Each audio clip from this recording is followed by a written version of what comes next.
Hello, everyone, and now we have something completely different. I should have had my set decorated accordingly. Maybe put a movie poster over here where this Beatles poster is. I'm decided maybe I'm going to put this video on my main channel, which is Mean Mr. Mayo.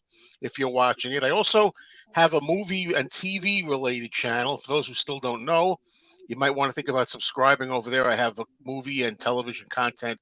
My other channel is called Mayo's Movie Marquee. At the moment, as I always say, because I'm always changing the title of it. And for a while now, I've had this idea. My friend and co-host on Talk More Talk, our solo Beatles show, Tom Hunyady, I've noticed for a long time now that he is quite into movies, and as you can see Mm. there, those are your only some of your films, right? Yeah, that's just a sample.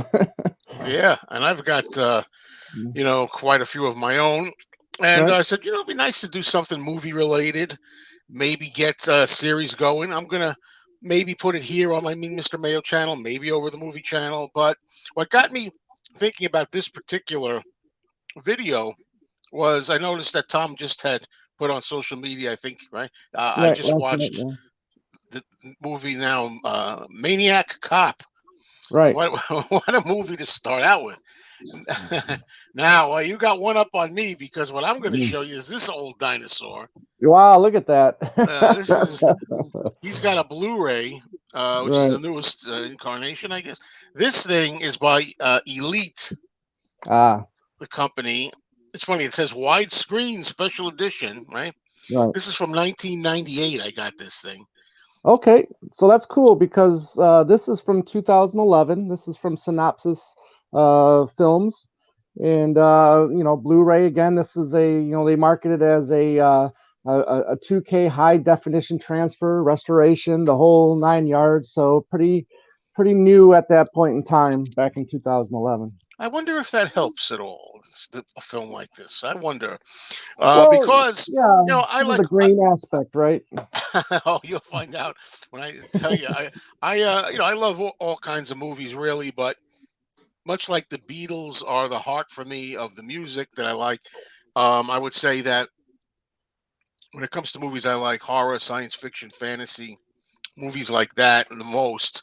But that's not Right. all I'll talk about for sure um, as the time goes on. But anyway, yeah. So when he talked about having seen this Maniac Cop from 1988, Yeah. late 80s, I knew I had it, but I haven't watched it since I got it. I think I saw it when I first got it in 1998. I don't think I watched it since. So I Wow. promptly, I asked Tom, would you like to do a video on this? He said Mm. yes, right?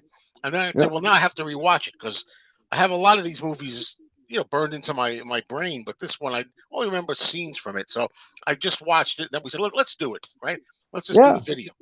Great. So, where do we begin? Tom, tell us a little bit of, background, if you will, things, Yeah, well, background. back in the late '80s, you still had this wide market of mom and pop video stores, and every time I went to go visit my dad, he'd take me and my brother into these video stores, and we'd pick films that we probably shouldn't have seen back at our ages, And I remember one of the films that we picked up was Maniac Cop, and this was probably right around '89, '90, a couple years after its release, and we were watching this film, and as I was at the point, I wasn't the biggest horror fan, but I just saw Cop and Maniac Cop, and I was like, how scary could it really be? Well, for me at that 16, well, I was probably 14, 15 at the time.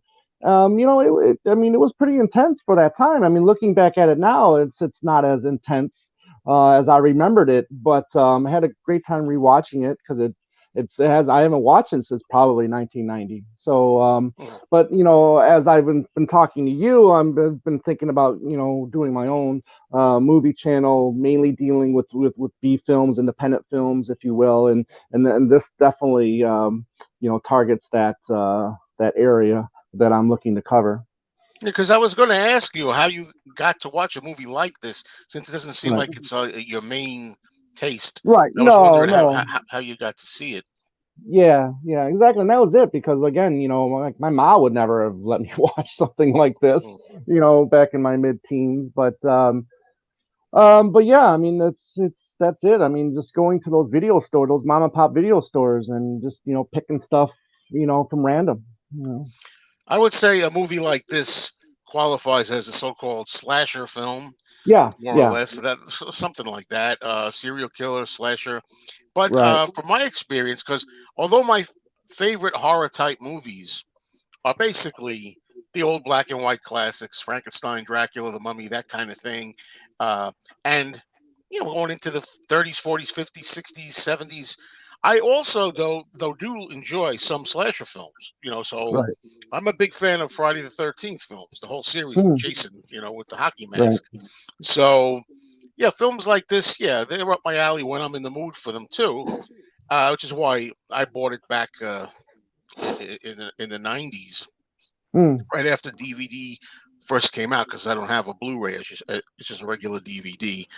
But I always think that the slasher film genre was kind of losing steam by this time. I mean, Oh yeah, you yeah, know, yeah, the slasher film peak is pretty much like 78 with Halloween, 79, 80, into the early 80s, and something like that. By the time you get to the late 80s, I don't know, you're pushing it. I think, although there's some individual films that are decent. Well, this yeah. I would particular movie, definitely, yeah, yeah, I would agree. I mean, the late '70s, early '80s was definitely the peak for those slasher films. yeah, Absolutely. yeah, Mm. yeah. This is kind of like, kind of been here, done that in a lot of ways, trying to like beat a dead horse kind of thing. I think, Right. but now William Lustig, the director Yeah. of this film, I had enjoyed a slasher film called Maniac, Mm. just Maniac, right, Right. from 1980 with what's his name, Joe Spinell, I think was his name, Yes. right? Yeah. See, And that's an Rocky example. scene. Yeah, Rocky's in so many Yeah. things. That Yeah. guy, yeah, yeah, and big parts in some movies too. Yeah, he was really good. He's really good in the movie Maniac, which we're not talking about today. But I Right. mention it because that was kind of a hit, and that's considered something of a classic, I think, among fans. Mm. But Maniac Cop also is a cult favorite among fans. And after watching it again, for me personally, I have to say I don't know why. you know, I don't know why exactly. I understand a Well. lot of them. I understand Maniac, like I said, Right. the appeal of that in a way. but yeah. Well, So one of this is, the yes, sir. I would say one of the big appeals, though, to making it that cult status is the addition of Bruce Campbell in the film. I mean, we know him from the Evil Dead series, Army of Darkness, all this other stuff. So, I mean, I would imagine Bubba Hotep being another one. I would imagine people going back realizing that oh, Bruce Campbell's in this. I mean, that's one of Yeah, the appeals to this film. I have to say I've never been a Bruce Campbell guy. Okay. I'm not a big fan of the Evil Dead films, especially the first one. Okay, but the Hmm. comedy in Evil Dead 2, and I never would see Right. Army of Darkness. From Okay. what I've seen, I'm just not a Bruce Campbell guy. I did see Bubba Hotep. I remember getting a kick Hmm. out of that one, if I Right. remember correctly. But yeah, he is in this, and there were a lot of people in here. The cast is interesting. Anyway, I think they managed to get quite a cast here, Oh yeah, uh, right? yeah. I mean, Fred Williamson has worked with Larry Cohen before, who we should say is the writer. I mean, this is the Larry Cohen production, if you will. I mean, Larry Cohen is a very well known in the B film genre with such films as Black Caesar and Q, the Winged Serpent. And so, I mean, his films I've been watching a lot over the last few decades and really getting a kick out of them. And Larry Cohen is someone who started off in TV as a writer back in the 50s and 60s. And there's also a really good documentary on Larry Cohen called King Cohen that you can find on Amazon. And if you have that Tubi TV app, that's on there as well, so you can learn more about Larry Cohen there. Okay, good. Thanks for that. Um, Also in the cast, we said Bruce Campbell, Tom Atkins, Right, who the old timer. You look pretty old in right, this movie, but he's young. He's younger than me at the time, and I right. am now. so, Well, and yeah, Tom Atkins from Lethal Weapon fame. and many other cop movies. So Well, horror um, fans will know him best from yeah, Halloween 3, Season of the Halloween Witch. 3. He's in Okay. that. Richard Roundtree, Shaft, Yes. Yes. as Richard a part. Roundtree. Yes. Richard Roundtree again. And I said Fred Williamson. I meant Richard William Roundtree. Smith. Sorry about. Yeah, William Smith is another B film actor that's been in many films. I just watched one that he was in from the same year, 1988, called Hell Comes to Frogtown. which When was, I think of William Smith, I think of a movie that I enjoyed called Grave of the Vampire. okay. He's in that. Right. William Mm. Smith. He's in here, but with a shaved head. I should say. Right. He used Yep. to have a good. He had a good head of hair, but it's shaved Yes. here. And Yep. is Sherry or Cherie North Hmm. in this particular movie, who's up in years by the time they made this. Right. Uh, yeah. Well, let's talk a little bit about the plot, so to speak. Uh, Right. where do we Um, begin? where we begin, it starts off with the a helpless lady, if you will, I guess, leaving a bar to get ready to go home, and she's mugging is attempted on her, and she sees a cop. She runs up to the cop, and you start off with the first death right there as he picks her up. I mean, so obviously this person has is very strong, and as you will find out later on in the movie, that there's something going on with this guy. This very tall guy. Big giant 6 foot killer, broad cop. Yes. That's always filmed, especially for the first 3 quarters of the movie, most of the movie, in shadow. You don't get to see Hmm. what he looks like facially, Right. that's always a good tool that they use in these movies. Absolutely. Um, right, and yeah, it's right away. There's this murderous cop going out there that's more dangerous than the would-be muggers Right. or rapists that this woman was encountering early on. By the way, I forgot to mention earlier. I'll mention it. Your description of that scene reminded me. This thing, it's not anamorphic either. So, in order to Okay. get the best pic, the best picture, I had to watch it as a square in Oh my no, on my widescreen TV as a square image, but letterboxed, like a square that's in letterbox. hilarious. When I tried to Right. blow the picture up, it would be distorted. So to leave it Yeah. to look good, I had to watch it because it was meant for old box TVs, really, Right. like that. And Exactly. it's very the quality is very dark. The dark scenes and grainy night scenes. But yeah, so we know we got somebody going on here that's a cop that's on the bad side of the law. You say? Then we find Yeah. out You say this guy. maybe a dirty, yeah, maybe a dirty Harry type, if you will. Yo, You know. Dirty Harry. But yeah, I mean, and then as the film unfolds, we're seeing more and more innocent bystanders being killed by a cop, and then the cop in the main cop in the film, Tom Atkins, then for some reason he just feels like this is a cop is the murderer, which causes some panic in the city, and then all of a sudden you find the normal people wanting to stay away from the cops. Yeah, and because of all the murders by a crazy cop that are going on, it turns out that some people don't trust cops, and Right, they're actually going around and they see a cop and they get afraid. This might be the maniac right, cop, shoot an innocent cop. exactly, It's crazy. The maniac cop, by the way, is played by the late Robert Zidar. Is that Zidar, how yep, to pronounce it? I don't know how to pronounce it. Zidar. right. Uh, yeah, that's the gist of it. And then you got the older Tom Atkins. What is he, a lieutenant or he's a police? He's Yeah, an undercover. undercover. He's trying to figure this out. And he gets some tips that there was a cop that was, if you call him a good cop or a bad cop, I don't know. His name was Matt Cordell. He Mm, was once a cop who right. was trigger happy and Mm-hmm. used to maybe go a little too far, Right. so to speak. Not the best of cops, but then he wound up getting sentenced to Sing Sing prison with a bunch of convicts, murderers in there, and the Some he idea, probably put away. yeah. So, but they wind up beating on him in prison and slashing his face up pretty good Yeah. and killing him and leaving him for dead, or is he dead? Right. That's the whole Exactly. thing. So we That's the got an whole thing. undead Right. undead, living again, corpse like I don't know what cop who still survived. I guess not really a corpse, but he walks around like the living Well, dead. yeah. I mean, let's talk about that for a second because he's being shot several times in this film, kind of like maybe like a Michael Myers was. I mean, he's shot several times, but he's still going. So yeah, I mean, you gotta assume that this is a living dead person, if you will. Yeah, interestingly, as we go along now, the thing is, when you do these, you don't want to sell too many spoilers. That's another thing. I don't Right. know how much we should say, but Bruce Campbell plays a young cop who kind of gets on the what's it, mistaken Well, he's identity. yeah. I mean, he's kind of set up in a way. I think. Yeah, I mean, there people are led to believe that he is the person committing these crimes.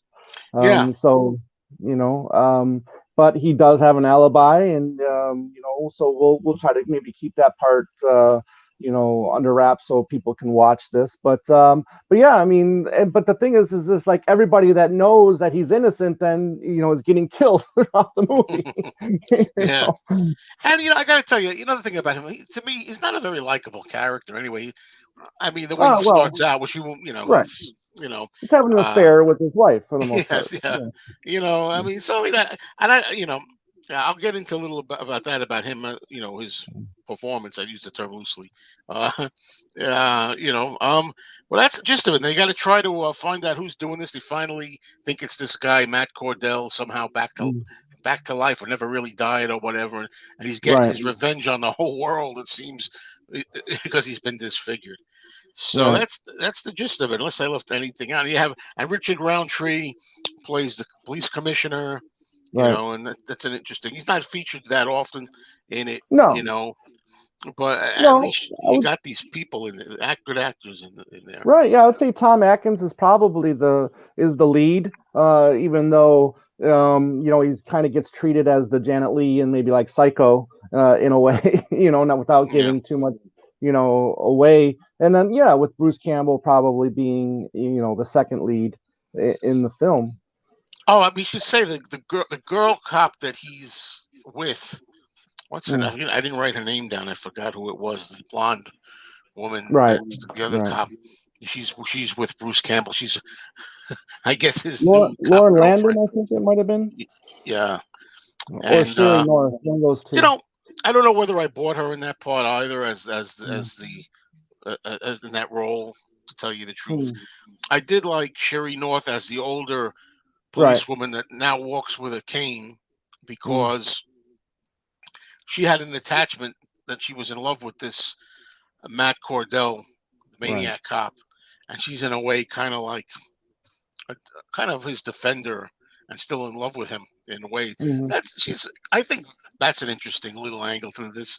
Um, other than that, it's just your typical slasher. There's kill scenes, some bloody Right. scenes here and there. Yeah, a Um, few there, a few of your basic women screams, that you get in yeah, slasher films, yeah, a a lot of couple of those. those, but looking back at it now, I mean, it was like I said earlier, I mean, this was nowhere near as scary as I remembered it, you No, know, uh, and it wasn't anywhere near as violent as I remembered no, it I either don't because find it as violent as I you thought. Remember, I don't think right, it's scary. I don't think it's very good.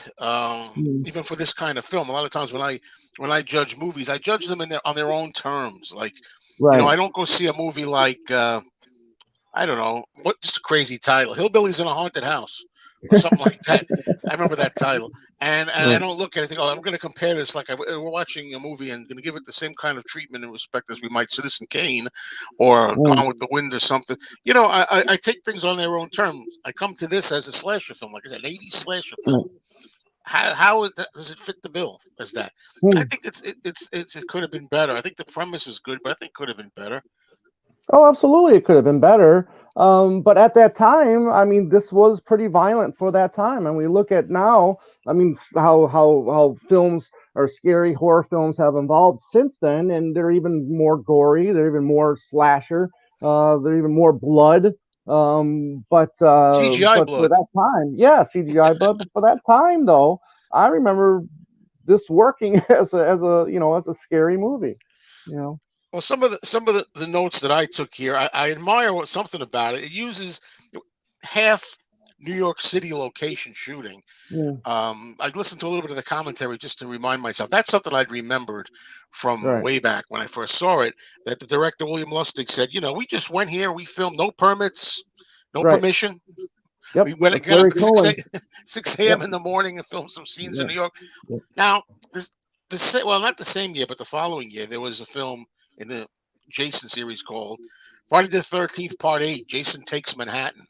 Right. And that always got a lot of lumps because it didn't feel, only very tiny amount of footage was in New York City and Manhattan.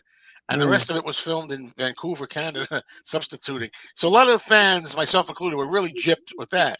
But the reason I mention it is, at least here in this movie, to his credit, on a relatively low budget. Well, it's just a low budget. It says $1.1 million. This movie, I right. thought it was cheaper, Mm, and it only made theatrically $678,000.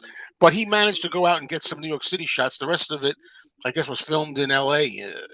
So right. but it works good because, I mean, you don't know exactly. Sometimes you see Right. the city and you know it's the city. Then other times, Mm-hmm. if they're driving fast and you go past an alley of some buildings, it could be California. You can't really tell. So that's good. The notations here. I said earlier that I like the fact that, like they do so many times in these kinds of films, they try to hold out the identity and the look of the Right. monster, if you will, to the Right. end. I thought when we finally got to see the cop, it's poor makeup. I thought. What do you think? Well, yeah, kind of. I mean, that was one of the things I wanted to talk about too, because then when you saw the makeup job they did on Bruce Campbell's wife when they found her in the hotel room, I thought that was a pretty good That job was there. not a But good then, scene. yeah, that was, But then once you got to, but then when they also filmed the bit in the when Robert DeZord's in jail, or Zardar's, I'm sorry, is in jail, and they show him getting cut up. I thought that was pretty good as well. But then That was once you, yeah, unsubtle. I mean, yeah, exactly. But then once you actually got to see, his face, which I thought maybe was a mistake in the film, was, actually didn't seeing him. I thought maybe he should have kept him more in the shadows, which is one of the aspects of the film that I really enjoyed. Yeah, and I happened to just check out the commentary for that scene just to refresh, and he said Right. those were insert shots, like those Mm, close-ups of him with the makeup, making funny right. faces or whatever he was doing. It didn't work right. Right. Unintentionally funny faces. In fact, there was some Mm, other unintentional stuff I was laughing at. There's a part, I don't know. There was a part in here when poor old man Tom Atkins, old man who's, when he made the movie, younger than me now. But right. anyway, he's getting beat up, and it's not supposed to be funny, but he cracks with this old looking cop Right. with this gray disco Yeah. dude that you really can't you can't really take seriously. Yeah, how's he even able to stand up, much less fight this guy? I thought that Right. was funny. And some of the screaming, I don't know why. It seemed stagey and funny to me. Some of the screams, Hmm. along with the big hair of the '80s. Right. Yeah. Exactly. Yeah. I know you're not. You said you're not the biggest Bruce Campbell fan, but that's one of the things that I do like. I mean, even though he's like not funny in this, but to me he is kind of funny in a way. Yeah, Also I should have stated too that before I saw Maniac Cop, I did get to see Evil Dead 2 at a stayover with a couple friends' house. A friend was, got it on VHS, and we watched it, and I thought that was the scariest thing I'd ever seen in my life. But funny as well. So I remember the funny aspect of that, and then I was just kind of like just laughing while I was kind of watching this as well, because I just find Bruce Campbell to be funny, just the way he acts, or the way his physical approaches, or whatever. I mean, he's just humorous to me. well, there was a line I wrote down that I did like. I thought Hmm. it was humorous. You're looking for something to say here from Right. the movie. It wasn't a line delivered by Bruce Campbell. It was delivered by another character. He asked the older cop or something, "What are you doing with that gun?" or something. He said he had a gun. I think he said, "I was taking a leak." And the guy says, "Do you always take a leak with a gun in your hand? That's a good way to blow your balls off." Well, You yeah, it know. was Tom Atkins. Yeah, yes, he was. And I Yeah. thought that was funny. But yeah, what can I say? I don't know. I just didn't. I didn't really get much out of it this time. I Mm, don't know if I'd want to see it again, to tell you the truth. I don't know. I have it in my collection. I don't know if I'm going to keep it or not. Maybe. I right. mean, I haven't seen it in, do the math, 23 years. Right. And, 18, yeah, 23 years I Mm, had this. I watched it once, and then that was it. But I'll tell you one thing. I did one time on cable see the sequel, Maniac Cop 2. right. Yeah. And I think that's superior. That's one of Okay. those movies, and I think that's the general consensus that it's better than Maniac Mm, Cop. And I would actually recommend that. I right. think it stands on its own too. Um, Yeah. See, I haven't uh, seen Maniac Cop yet, or Maniac Cop 2 yet, so I was actually, thinking about, heading over to eBay and finding a copy because I know yeah, Bruce Campbell's in that one as well. So I'll yeah, and it definitely was good. check And out I Maniac know Cop 2. they have the makeup is better. I think he's Mm, on the on the Maniac Cop, and I won't right. say anything else about it. But I do know I've heard almost unanimously that the film called Maniac Cop 3, Badge Mm, of Silence, is totally the right. pits. It's a Okay. totally pointless. Oh, what's the name? I was going to mention. What's the tagline here? You have the right to remain And silent Silent Forever. forever. Exactly. I like that. That's very good. Mm, Now, mm, sometimes I try to rate these movies star ratings. I don't know mm. if we want to do that or not. What do you Yeah, I think? can. Yeah. Because I go by 4-star ratings. A lot of people Right. do 5 these days. I always like 4 stars. That's what they used to do. Or Leonard Maltin. That's a 4-star film. Mhm. On a scale of 4 stars, what do you give the movie, Tom? I'd stick with probably the two and a half area. Though it's not as scary or violent as I remembered it to be, there were still some aspects of the film that I enjoyed. The artistic oh, sorry, hold on one second. The artistic ness of it, the shadowing and all that's all the stuff that you would expect in this kind of film, are stuff that I enjoy. And then just Bruce Campbell. I am a Bruce Campbell fan. So yeah, I mean, I'll go two and a half stars on this. Okay, I'm giving it a 2 out of 4. And to tell you the Okay. truth, I was conflicted. Usually, I'm not. I usually know what my rating's going to be. I was almost going to go 1.5. Hmm. But then I thought, for the reasons you said, I mean, some of the, the way, the shadowing, some of the way the shots were done, Right. the cast overall. Yeah. Even though I don't care for the Bruce Campbell and I'm sorry, I had a name, Laureen. I think, oh, it's right here, isn't it back Right. here? Lorraine Landon. Yeah, I didn't care for her too much, but everybody else, yeah, I enjoyed. So that's why I'll go 2 on it. Hmm. Well, Okay. anyway, that's it. All right. Cool. So So check thanks it out. everybody. Yeah, Maniac Joining. Cop. I think it's out of print now. I don't know if it's. I had to get this on eBay You don't go for myself. this one. Yeah, but this one is shot in one. I mean, it is shown in 1.85, which is better than the pan and scan copy that you Yeah. got. It's got and it's got an interview with Tom Atkins on here. It's got an interview with the Robert Zadar on here, and a little quick featurette. So Oh, yeah. this might be the way to go. This does have a lot of extras, though. I'll say that. Yeah, yours it has a commentary on it. It Mine has doesn't have a audio commentary. commentary. As if Yeah, Bruce Campbell might be on it with William actually, Lustig. yeah. I'm kind of disappointed now that this one doesn't have the Audio commentary. commentary by William Lustig, Larry Cohen, Bruce Campbell, and Jay Chataway. Oh, there you go. Cool. Oh. Foreign and domestic theatrical trailers and television spots. Additional scenes for Japanese television. Yeah, extras wise, this is the way to go, I guess. Right. All right, everybody. We'll see you again next time. Thanks for watching. Take care. Right.